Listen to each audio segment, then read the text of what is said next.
서울 한복판의 고급 장례식장에는 검은 상복을 입은 조문객들이 끊임없이 줄을 이었습니다. 한국건설업계의 거물이자 대한건설그룹의 창업주인 한기석 회장의 마지막 길을 배웅하기 위해서였습니다. 70년의 파란만장한 생을 마감한 그는 맨손으로 시작해 수천억대 기업을 일군 전설적인 인물이었습니다. 한기석 회장님께서 평소 얼마나 덕망이 높으셨는지 이렇게 많은 분들이 찾아주시는 걸 보면 알 수 있습니다. 조문객 중 한 명이 옆 사람에게 속삭였습니다. 하지만 정작 유족들의 표정은 저마다 달랐습니다. 장남인 한준호는 40대 중반의 차갑고 날카로운 인상의 남자였습니다. 그는 아버지를 닮아 키가 크고 체격이 좋았지만 얼굴에는 늘 냉정함이 깃들어 있었습니다. 조문객들을 맞이하는 그의 모습은 완벽했지만 눈에는 감정이라고는 찾아볼 수 없었습니다. 마치 이 모든 것이 하나의 비즈니스 미팅처럼 느껴질 정도였습니다. 아버님께서 많이 아끼셨던 분들이시군요. 멀리서 와주셔서 감사합니다. 준호의 인사는 정중했지만 기계적이었습니다. 그는 이미 머릿속으로 아버지 사후의 사업 계획을 정리하고 있는 듯 했습니다. 차녀인 한서연은 30대 후반의 단아한 미모를 지닌 여성이었습니다. 그녀는 의과대학을 졸업한 뒤 현재는 대형 의료재단의 이사로 활동하고 있었습니다. 서연은 적당히 붉어진 눈으로 조문객들에게 고개를 숙였지만 그 눈물조차 어딘지 계산적으로 보였습니다. 아버지께서 생전에 워낙 바쁘셨는데 이제야 편히 쉬실 수 있을 것 같아요. 서연의 목소리에는 슬픔보다는 안도감이 묻어 있었습니다. 마치 오래된 의무에서 해방된 듯한 표정이었습니다. 그런데 가장 구석진 자리에 서 있던 막내 아들 한민재의 모습은 달랐습니다. 30대 초반인 그는 형과 누나에 비해 체격도 작고 인상도 온화했습니다. 민재는 아버지의 영정 사진만을 멍하니 바라보고 있었습니다. 조문객들이 와도 제대로 인사를 하지 못할 정도로 넋이 나간 상태였습니다. 한민재, 정신 차려. 사람들이 보고 있잖아. 서연이 작은 목소리로 꾸짖었지만 민재는 여전히 아버지의 사진에서 눈을 떼지 못했습니다. 그 사진 속 아버지는 평소보다 자상한 미소를 짓고 있었습니다. 민재에게는 그것이 마지막 작별 인사처럼 느껴졌습니다. 아버지, 정말 가신 건가요? 민재의 중얼거림은 장례식장의 웅성거림 속에 묻혔습니다. 그는 어린 시절부터 아버지와 가장 가까웠던 자식이었습니다. 준호와 서연이 각자의 길을 걸으며 아버지와 거리를 두었을 때도 민재만은 늘 아버지 곁에 머물렀습니다. 장례식이 끝나고 며칠이 흐른 뒤 한기석 회장의 자택에는 긴장감이 흘렀습니다.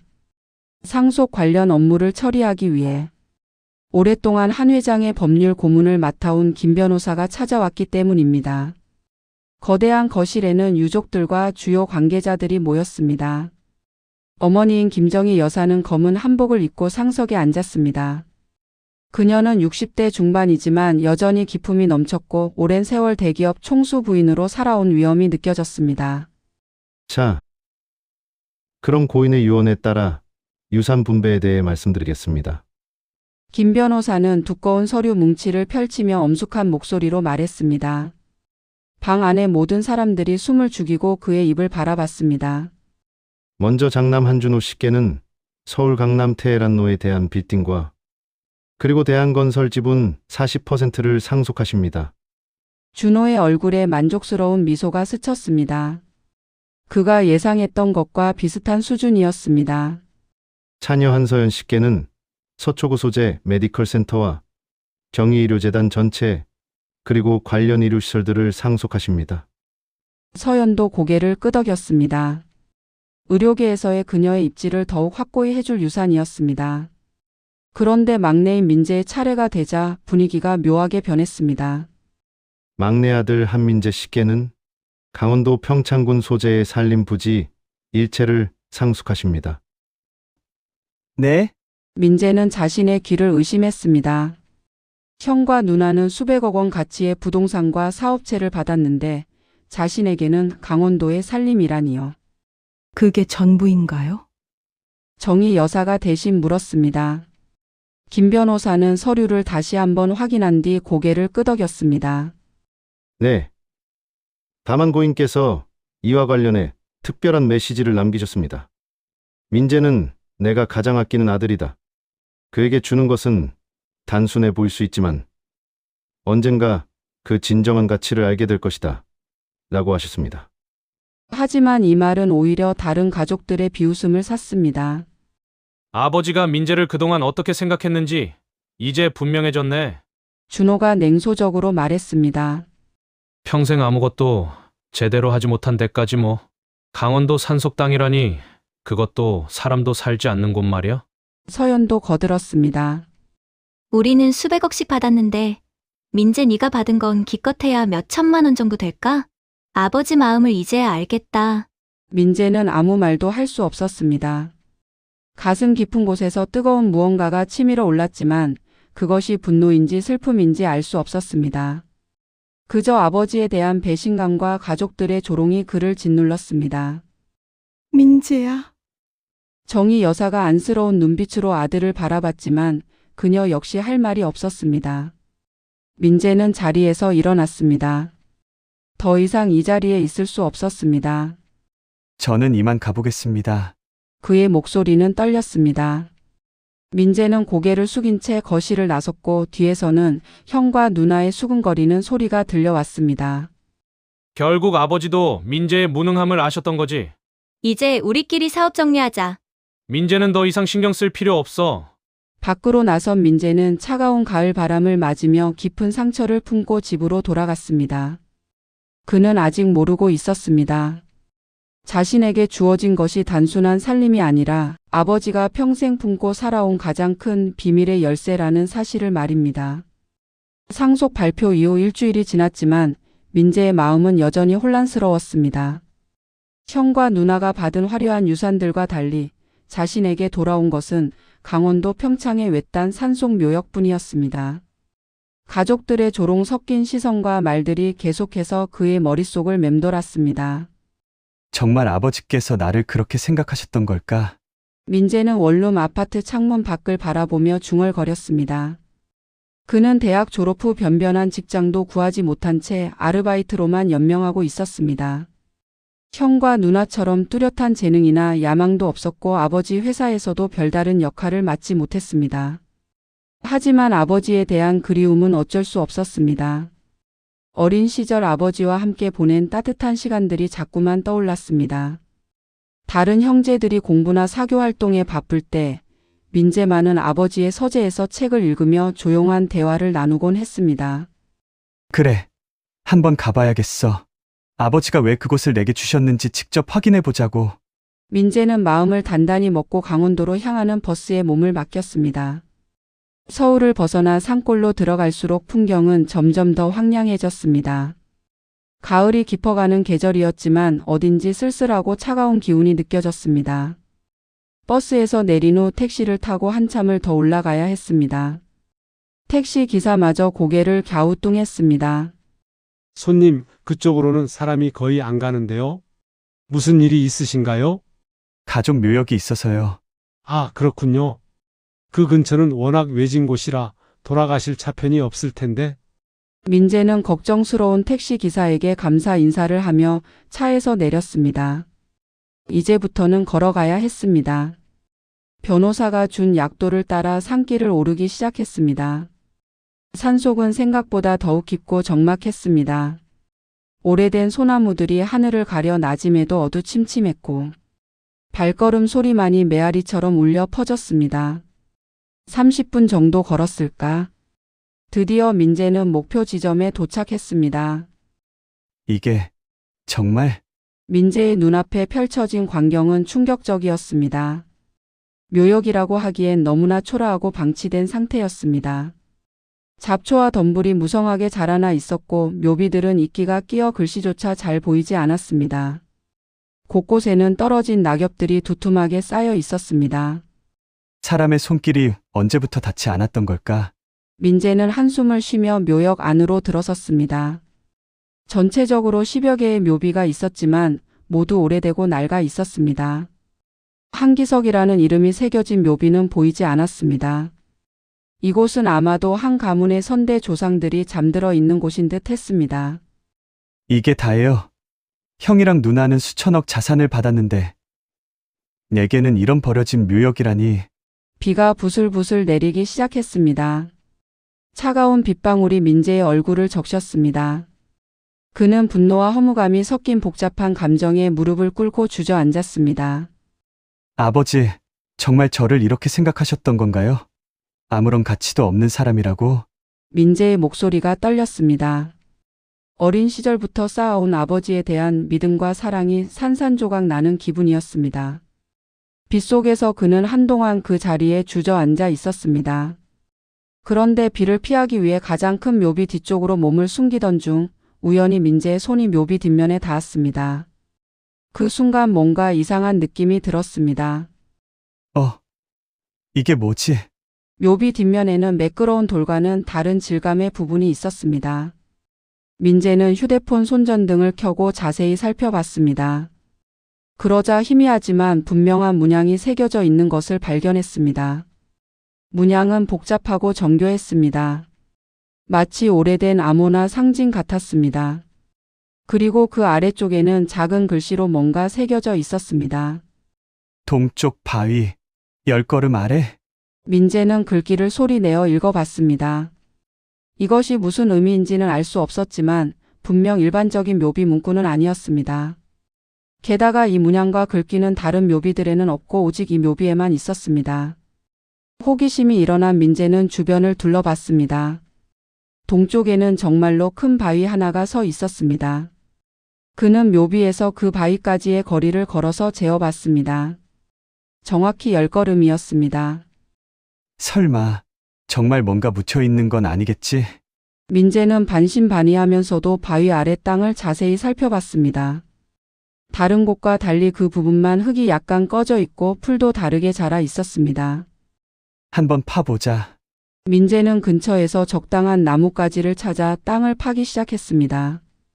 비에 젖은 흙은 생각보다 쉽게 파졌습니다.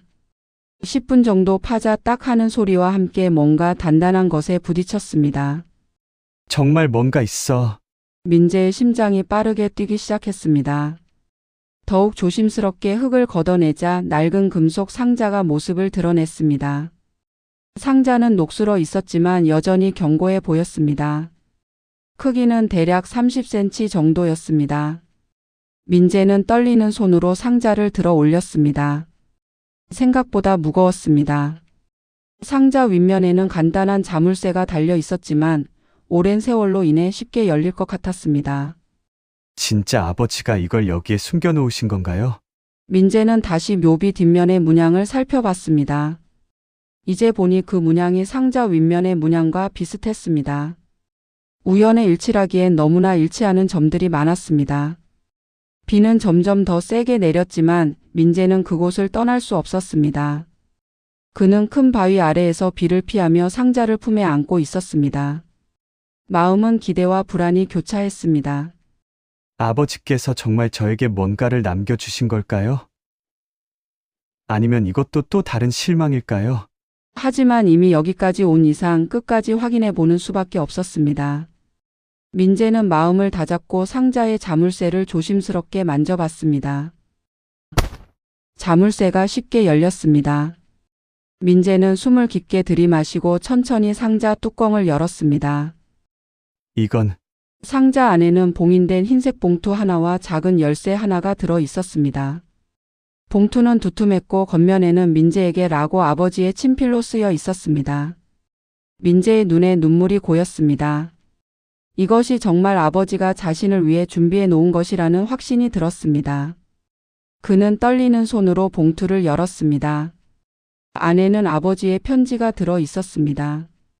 아버지의 정성스러운 필체로 빼곡히 쓰여진 편지를 보는 순간 민재는 더 이상 눈물을 참을 수 없었습니다.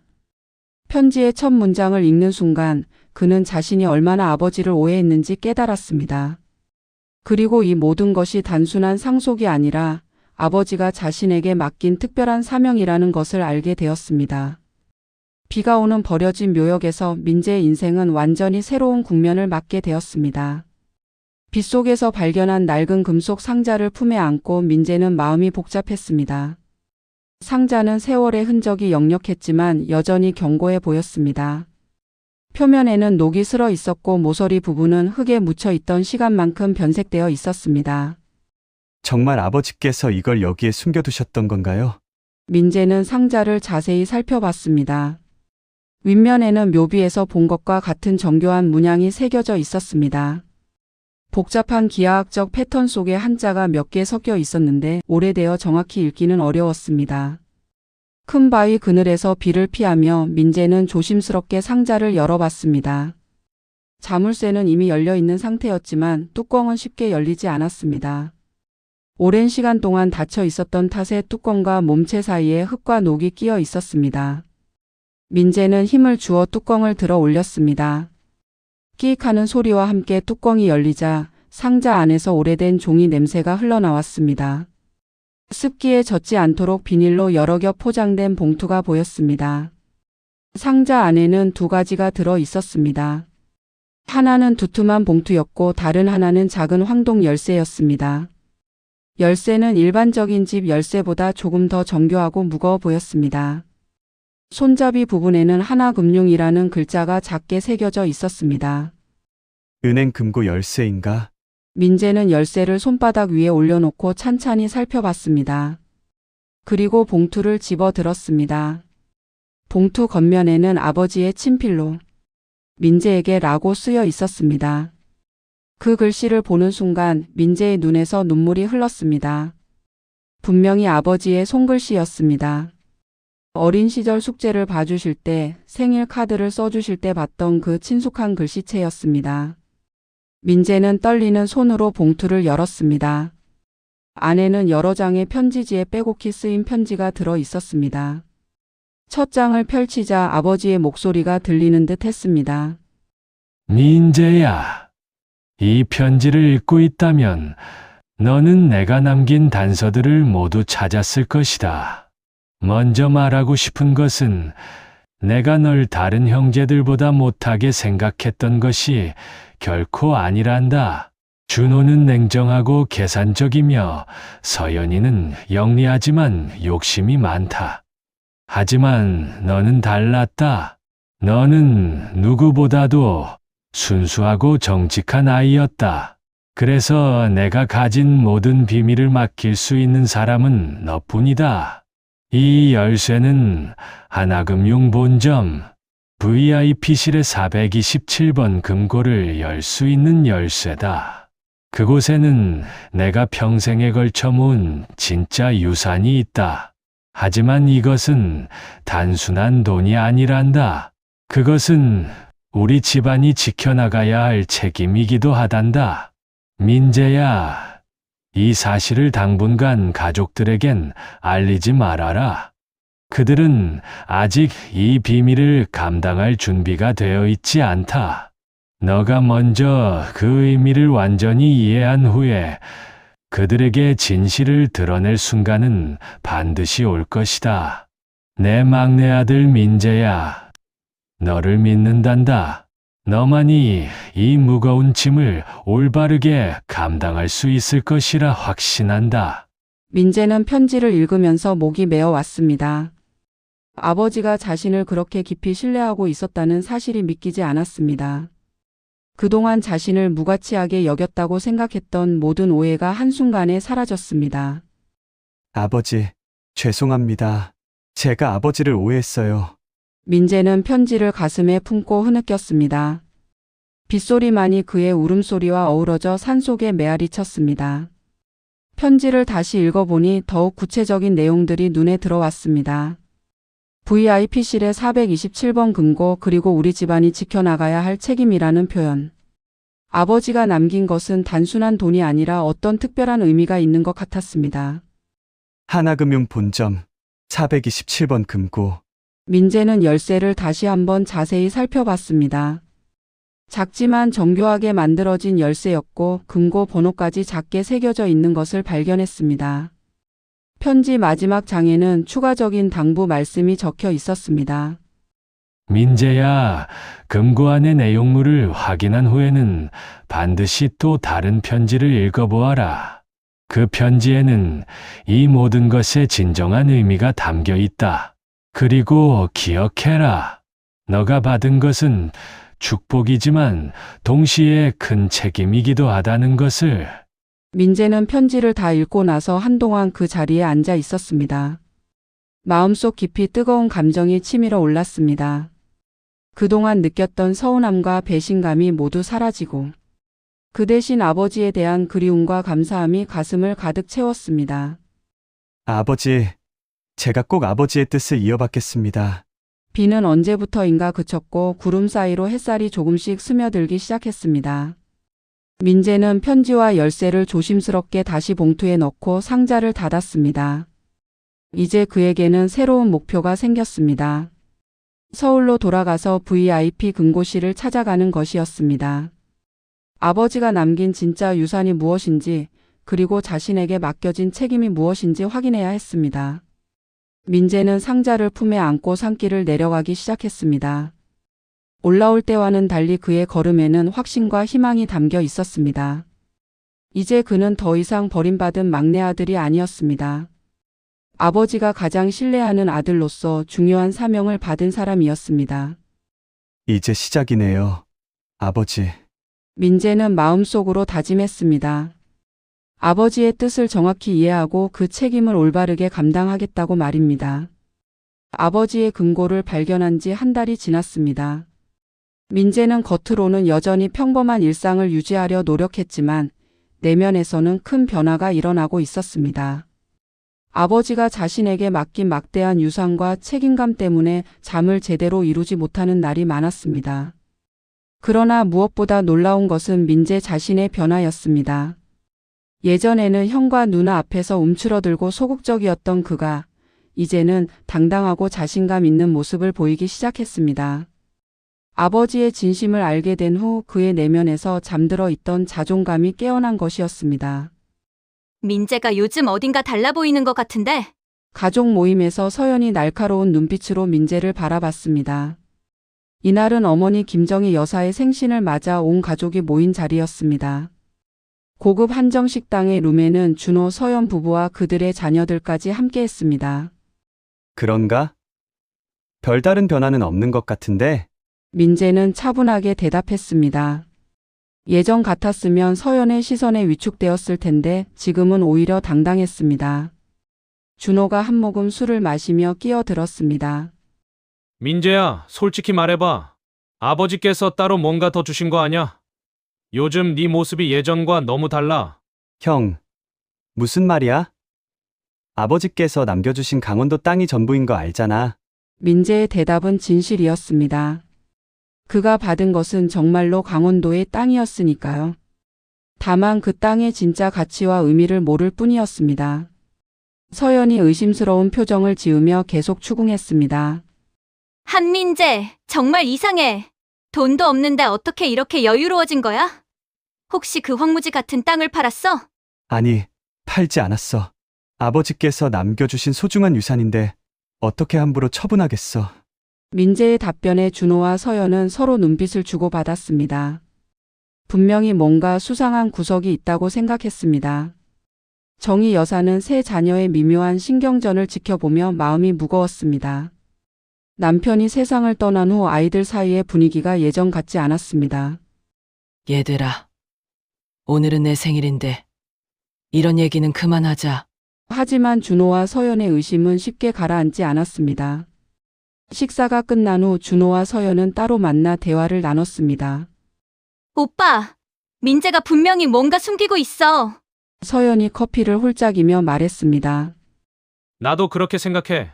아버지가 그런 분이 아니셨는데 혹시 민재에게만 따로 뭔가 더 주셨을 가능성이 있어. 준호의 목소리에는 짜증이 묻어 있었습니다. 그는 이미 아버지의 유산을 모두 파악했다고 생각했는데 민재의 변화된 모습이 그의 확신을 흔들었습니다. 우리가 직접 알아봐야겠어. 사설 탐정이라도 고용해서 민재의 일거수일투족을 감시하는 게 어떨까? 서연의 제안에 준호가 고개를 끄덕였습니다. 좋은 생각이야. 내가 아는 믿을 만한 탐정이 있어. 민재가 뭘 하고 다니는지 철저히 조사해보자. 두 사람의 계획은 구체화되기 시작했습니다. 그들은 민재가 혼자 강원도를 오가는 것을 수상하게 여기고 있었고 분명히 그곳에 뭔가 숨겨진 비밀이 있을 것이라고 추측했습니다. 며칠 후 민재는 이상한 기분을 느끼기 시작했습니다. 길을 걸을 때나 카페에 앉아 있을 때 누군가 자신을 지켜보고 있다는 느낌이 들었습니다. 처음에는 단순한 착각이라고 생각했지만 점점 더 확실해졌습니다. 혹시 형과 누나가 나를 미행하고 있는 건 아닐까? 민재는 불안해하며 주변을 둘러봤습니다. 정말로 검은색 승용차가 자신을 따라오는 것 같았습니다. 한편 정희 여사는 세 자녀의 변화를 예민하게 감지하고 있었습니다. 특히 민재의 달라진 모습이 마음에 걸렸습니다. 어느 날 오후 그녀는 민재를 따로 불러 대화를 나눴습니다. 민재야, 엄마한테 정직하게 말해줘. 아버지가 너에게 따로 뭔가 더 남겨주신 거 있지? 정희 여사의 날카로운 질문에 민재는 당황했습니다. 어머니의 눈빛이 평소와 달리 예리했습니다. 어머니, 정말 그런 건 없어요. 저도 강원도 땅 말고는 받은 게 없다고요. 그런데 왜 이렇게 달라진 거야? 예전에는 형 누나 앞에서 기도 못 펴던 네가 요즘은 당당해진 것 같은데. 민재는 곤란한 표정으로 고개를 저었습니다. 그냥 아버지께서 돌아가신 후에 많은 생각을 하게 되었어요. 이제는 좀 더 당당하게 살고 싶다는 마음이 든 거예요. 정희 여사는 아들의 대답을 듣고도 완전히 납득하지 못하는 표정이었습니다. 오랜 세월 대기업 총수 부인으로 살아온 그녀의 직감은 뭔가 숨겨진 것이 있다고 말하고 있었습니다. 같은 시간 준호와 서연은 사설 탐정으로부터 첫 보고를 받고 있었습니다. 한민재 씨가 최근 한 달 동안 하나금융 본점을 2번 방문했습니다. VIP층에 올라갔다 내려왔고요. 탐정의 보고를 들은 준호와 서연의 얼굴이 굳어졌습니다. 하나금융 VIP층이라고? 민재가 거기서 뭘 했을까? 그리고 강원도 평창 쪽도 3번이나 다녀왔습니다. 매번 혼자 갔다가 당일 또는 1박 2일 후에 돌아왔습니다. 서연이 준호를 바라봤습니다.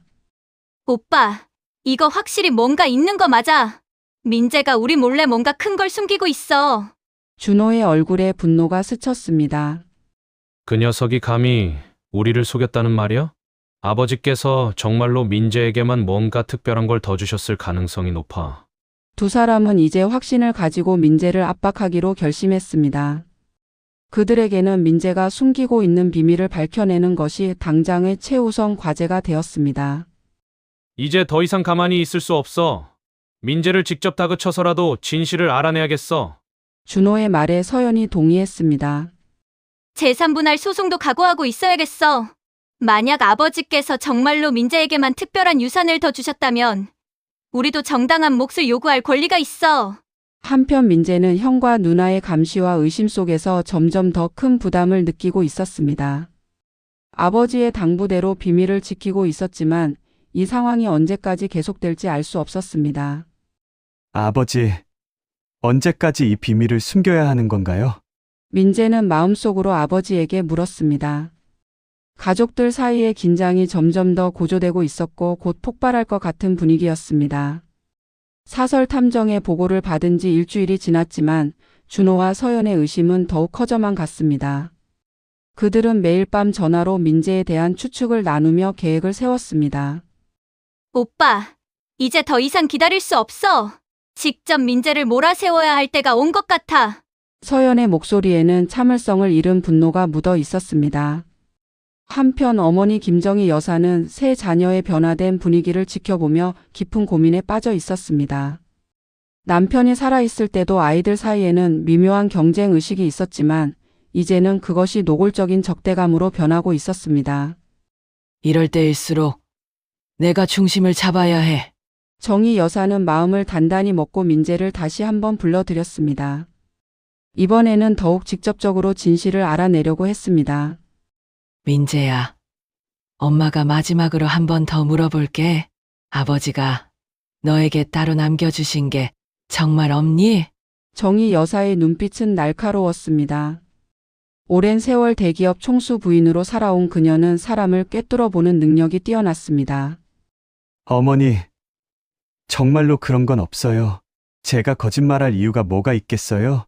민재는 최대한 진정성 있게 대답했지만 마음 한구석에서는 죄책감이 밀려왔습니다. 거짓말은 아니었지만 전체적인 진실을 숨기고 있다는 것은 분명했습니다. 정희 여사는 아들의 표정을 유심히 살펴봤습니다.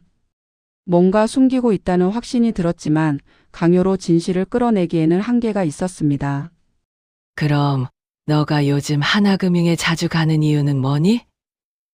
탐정을 통해 다 알고 있어. 이 말에 민재는 크게 당황했습니다. 자신이 감시받고 있다는 것을 확실히 깨달은 순간이었습니다. 어머니께서도 저를 미행시키신 거예요? 네 형과 누나가 워낙 의심하니까 어쩔 수 없이 확인해 본 거야. 민재야, 이제 솔직하게 말해줄래? 가족끼리 이렇게 서로 의심하며 살 수는 없잖니? 민재는 깊은 한숨을 쉬었습니다. 아버지의 당부를 지키고 싶었지만 가족들의 의심과 압박은 점점 더 견디기 어려워지고 있었습니다. 바로 그때 준호와 서연이 갑자기 나타났습니다. 그들은 마치 계획이라도 세운 것처럼 동시에 어머니 집에 들이닥쳤습니다. 민재야, 이제 그만 실토해. 우리가 다 알고 있어. 준호가 단도직입적으로 말했습니다. 아버지께서 너에게만 특별히 뭔가 더 주셨다는 걸 우리는 알고 있어. 하나금융 VIP층에 뭐하러 갔는지 설명해 볼래? 서연도 거들었습니다. 민재는 세 가족의 포위 속에서 궁지에 몰린 기분이었습니다. 더 이상 피할 곳이 없었습니다. 정말로 특별한 건 없어. 그냥 아버지께서 남겨주신 서류들을 정리하러 간 거야. 하지만 그의 해명은 더 이상 설득력이 없었습니다. 그럼 재산 분할 소송을 제기하겠어. 준호가 최후 통첩을 던졌습니다. 법정에서 아버지의 모든 유산을 샅샅이 조사하게 될 거야. 그때 가서 너가 숨긴 게 드러나면 더 곤란해질 텐데. 서연도 위협적인 톤으로 덧붙였습니다. 우리도 아버지의 자식이야. 정당한 상속 권리를 찾을 거라고. 민재는 이제 더 이상 혼자서 이 상황을 감당할 수 없다는 것을 깨달았습니다. 가족들 사이의 불신은 이미 돌이킬 수 없는 지경에 이르렀고 자신이 계속 침묵을 지킨다면 상황은 더욱 악화될 것이 분명했습니다. 정희 여사는 아이들의 격양된 모습을 보며 마음이 아팠습니다. 남편이 세상을 떠난 후 가족이 이렇게 분열되는 모습을 보고 싶지 않았습니다. 얘들아, 제발 그만해. 우리는 가족이잖니? 하지만 이미 상황은 어머니의 중재로 해결될 단계를 넘어서 있었습니다. 민재는 마침내 결심을 했습니다. 아버지의 당부도 중요했지만 가족이 이렇게 분열되는 것을 더 이상 지켜볼 수는 없었습니다. 그는 천천히 입을 열었습니다. 알겠습니다. 말씀드릴게요. 민재의 말에 거실 안이 순간 조용해졌습니다. 준호와 서연은 긴장한 표정으로 그를 바라봤고 정희 여사는 안도와 걱정이 섞인 눈빛을 보냈습니다. 아버지께서 정말로 저에게 다른 유산을 남겨주셨어요. 민재는 천천히 말을 이어갔습니다. 강원도 평창에 있는 토지들, 그 가치가 생각보다 훨씬 커.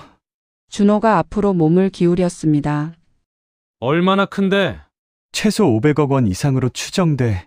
이 말에 서연이 의자에서 벌떡 일어났습니다. 500억? 한민재, 지금 농담하는 거야? 민재는 고개를 저었습니다. 평창 특별개발구역에 포함된 대규모 부지들이야. 아버지께서 수십 년에 걸쳐 차근차근 매입하신 것 같아.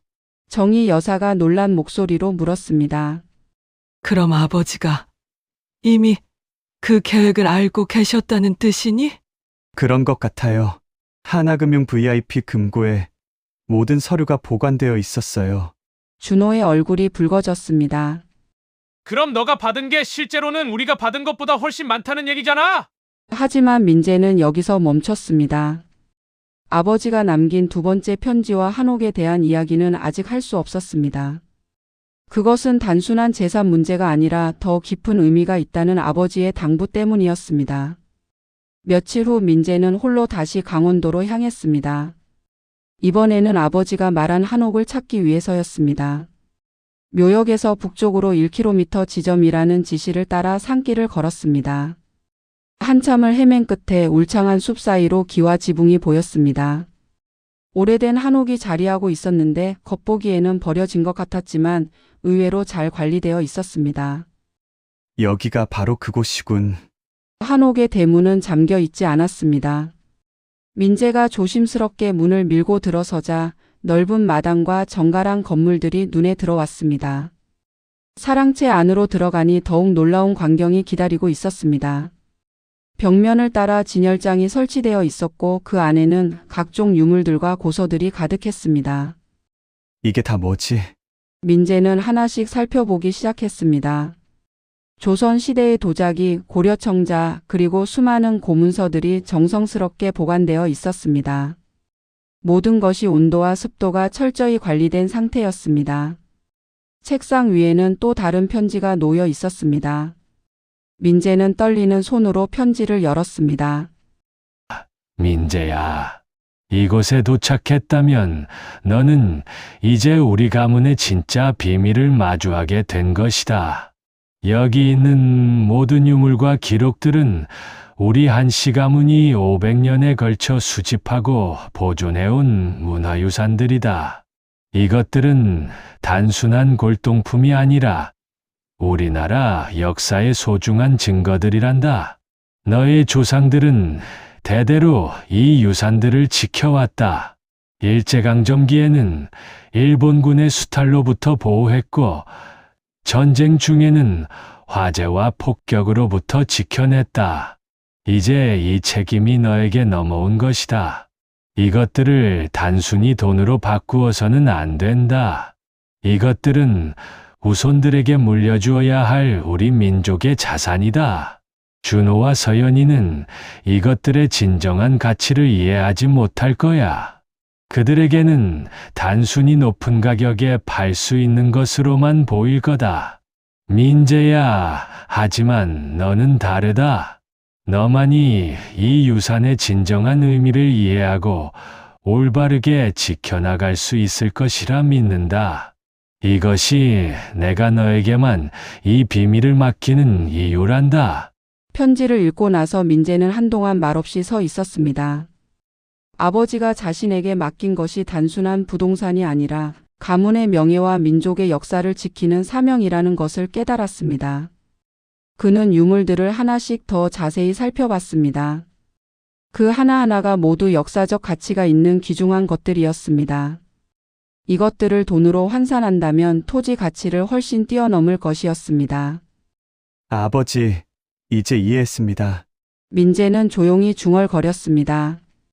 형제들이 이 사실을 알게 된다면 정말로 탐욕에 눈이 멀어 이 소중한 유산들을 팔아버릴 것이 뻔했습니다.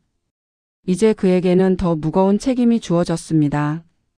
단순히 비밀을 지키는 것이 아니라 이 문화유산들을 올바르게 보존하고 후세에 전해야 하는 사명이었습니다. 한옥에서 아버지의 진짜 의도를 깨달은 민재는 서울로 돌아와 깊은 고민에 빠졌습니다.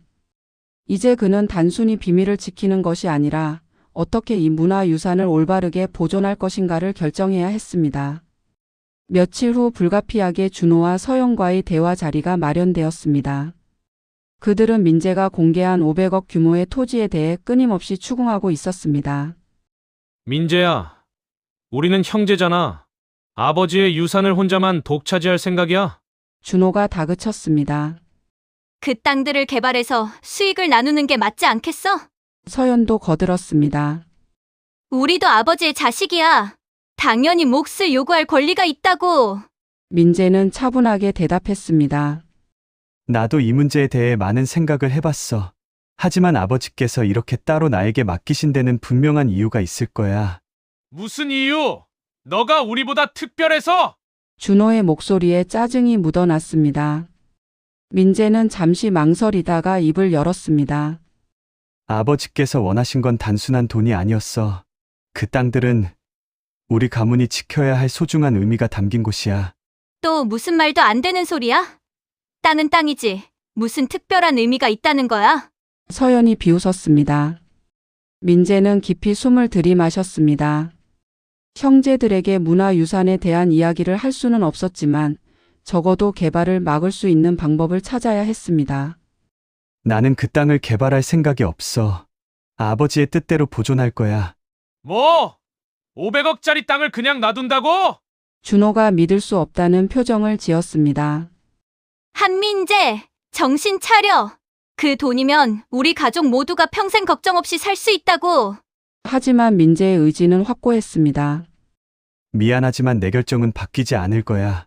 아버지가 나를 믿고 맡겨주신 책임을 다하고 싶어. 이 말에 준호와 서연은 완전히 분노했습니다. 좋아. 그럼 법정에서 보자. 재산 분할 소송을 제기하겠어. 우리도 아버지 유산에 대한 정당한 권리가 있다고. 끝까지 갈 생각이니까 각오해. 형제들의 위협에도 민재는 흔들리지 않았습니다. 오히려 그의 눈빛에는 전에 없던 강인함이 서려 있었습니다. 형이랑 누나가 그렇게 하고 싶다면 말릴 수는 없겠네. 하지만 나도 내가 해야 할 일은 끝까지 해낼 거야. 며칠 후 민재는 조용히 자신만의 계획을 시작했습니다. 먼저 문화재 전문가들과 연락을 취해 한옥에 보관된 유물들을 정식으로 감정받기 시작했습니다. 동시에 문화재청과도 협의하여 이 유산들을 국가에 기증하거나 박물관에 대여하는 방안을 검토했습니다. 이렇게 하면 형과 누나도 함부로 손댈 수 없을 거예요. 민재는 아버지의 뜻을 실현하는 가장 확실한 방법을 찾았습니다. 개인 소유로 두기보다는 공공의 자산으로 만드는 것이었습니다. 한 달 후 민재는 가족들 앞에서 최종 발표를 했습니다. 저는 아버지께서 남겨주신 토지와 그 안의 모든 유산을 문화재로 등록하고 연구 및 교육 목적으로 활용하기로 결정했습니다. 뭐라고? 내가 무슨 권리로? 준호가 소리쳤습니다. 법적으로 그 땅은 제 소유입니다. 그리고 이것이 아버지께서 원하신 진짜 뜻이라고 확신합니다. 민재의 목소리는 담담했지만 확신에 차 있었습니다. 정희 여사가 놀란 표정으로 물었습니다. 민재야, 그럼 너는 그 큰 재산을 포기한다는 뜻이니? 아니요, 어머니. 저는 더 큰 것을 얻었습니다. 아버지의 진짜 뜻을 이해하게 되었고, 제가 해야 할 일이 무엇인지 깨달았어요. 민재는 이제 더 이상 가족들의 시선을 두려워하지 않았습니다. 아버지가 자신에게 맡긴 사명을 완수하는 것이 가장 중요했습니다. 아버지께서 원하셨던 건 단순한 돈이 아니었습니다. 우리 조상들이 지켜온 소중한 유산을 후세에 올바르게 전하는 것이었어요. 저도 이제 그 이유를 완전히 이해했습니다. 준호와 서연은 여전히 분노하며 법적 대응을 위협했지만 민재는 더 이상 그들의 압박에 굴복하지 않았습니다. 그날 밤 민재는 아버지의 영정 앞에서 조용히 다짐했습니다. 아버지, 저는 이제 단순한 막내 아들이 아닙니다.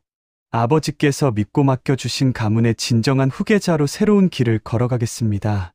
그의 눈에는 더 이상 두려움이나 주저함이 없었습니다. 이제 그는 자신만의 확신 있는 길을 당당히 걸어갈 준비가 되어 있었습니다. 6개월 후 햇살이 따뜻하게 내리쬐는 봄날. 민재는 한옥 마당에서 첫 번째 문화재 견학단을 맞이하고 있었습니다. 문화재청의 정식 승인을 받아 조선 후기 양방 가문의 생활상을 보여주는 중요한 문화유산으로 인정받았습니다. 이 한옥은 300년 전에 지어진 것으로 당시의 건축 기법과 생활 문화를 그대로 보존하고 있습니다.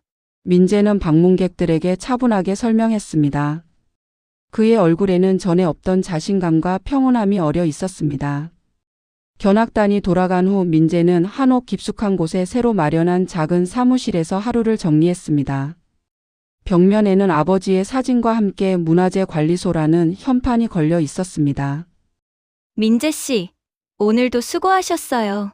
문화재청에서 파견된 학예사가 인사를 건넸습니다. 아닙니다. 이 일이 제게는 소명이니까요. 민재는 환하게 웃으며 대답했습니다. 책상 위에는 그날 아침에 도착한 편지 한 통이 놓여 있었습니다. 발신인은 준호였습니다. 민재는 조심스럽게 편지를 펼쳤습니다. 민재야, 형이 잘못했다. 처음에는 너가 이상한 짓을 한다고 생각했는데 신문에 나온 기사를 보니 너가 얼마나 대단한 일을 했는지 알겠더라. 우리 가문의 문화재가 이렇게 중요한 것이었구나. 서연이도 마찬가지야. 우리가 너무 돈에만 눈이 멀어서 정작 소중한 걸 놓칠 뻔했다. 아버지께서 왜 너를 선택하셨는지 이제 이해가 간다. 법정 다툼은 모두 취하했어. 대신 우리도 이 일에 조금이라도 도움이 되고 싶다. 시간이 되면 한번 찾아갈게. 너는 항상 자랑스러운 동생이야. 민재의 눈가에 잔잔한 미소가 번졌습니다. 가족들이 이해해주는 것만으로도 충분히 감사했습니다. 저녁 무렵 민재는 아버지의 서재에 홀로 앉아 일기를 썼습니다. 오늘로 이곳이 문을 연 지 한 달이 되었다. 벌써 수많은 학생들과 연구자들이 이곳을 찾았다. 그들이 우리 조상들의 지혜와 문화를 배워가는 모습을 볼 때마다 아버지께서 왜 이 길을 택하셨는지 더욱 명확해진다.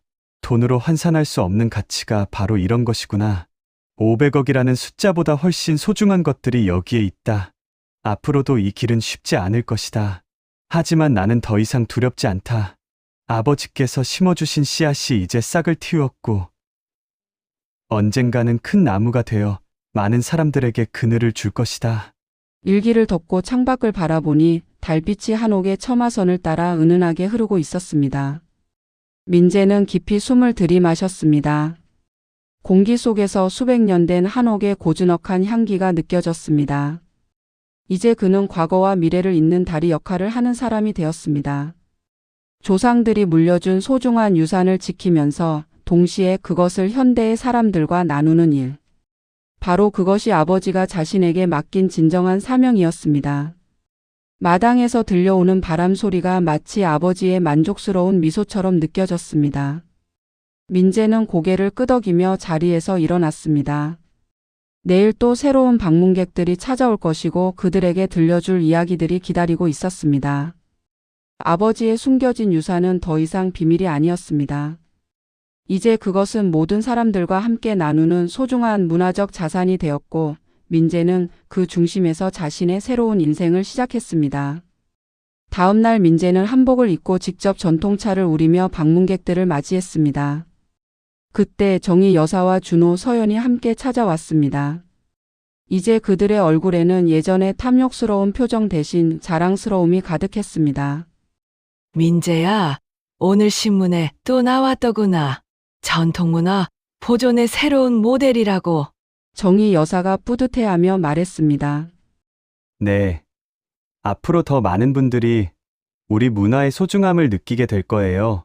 그들이 돌아간 후 민재는 마지막으로 아버지의 영정 앞에 서서 깊이 인사를 올렸습니다. 아버지, 약속 지켰습니다. 아버지께서 지키고 싶어 하셨던 모든 것들이 이제 영원히 보존될 거예요. 그리고 저도 진짜 아버지의 아들이 되었습니다. 한옥 전체에 고요한 평화가 내려앉았습니다. 달빛 아래 서 있는 민재의 모습은 이제 확신에 찬 한 남자의 모습이었습니다. 그는 자신이 선택한 길이 옳았다는 것을, 그리고 앞으로도 이 길을 계속 걸어갈 것이라는 것을 확신했습니다. 아버지의 숨겨진 유산은 이제 더 이상 숨겨져 있지 않았습니다. 그것은 모든 사람들의 마음속에서 새로운 생명을 얻었고 민재는 그 중심에서 과거와 미래를 연결하는 다리가 되어 있었습니다.